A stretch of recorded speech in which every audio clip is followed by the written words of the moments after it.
Anita. There you are. Where the puppies have arrived right now.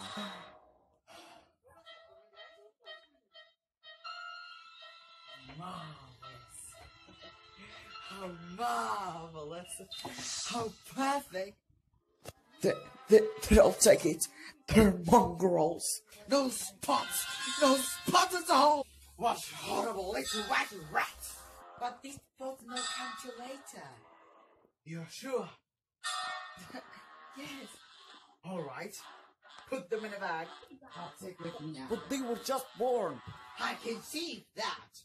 But Cruella, the puppies have to be with their mother for several weeks. They're not ready to leave. Fine, with a little bruise or a self for me. How much do you like? They are not for sale. Oh, you've come into some money, have you? Did you decide some silly game with those idle link kitties of senses of video delight? As a matter of fact, I say that we are not sure if we are going to sell the puppies. Anita Tomberich, I can't possibly afford to keep them. I'll pay you twice for them. Welcome now. I'll be more than generous. £500. 7,500 pounds. Fair? £2 for spot. But Cruella, what are you going to do with 15 puppies? And that's irrelevant. She can't have any because they're not for sale. I'm getting very tired of you, Roland. Roger. Whatever.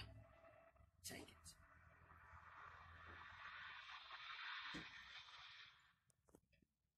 Take it.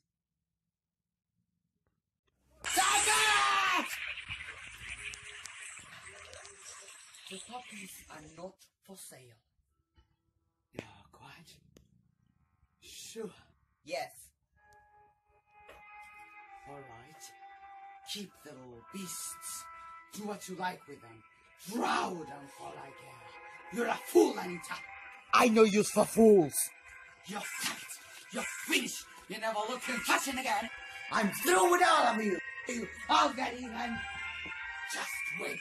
You'll be sorry. Oh, you idiot!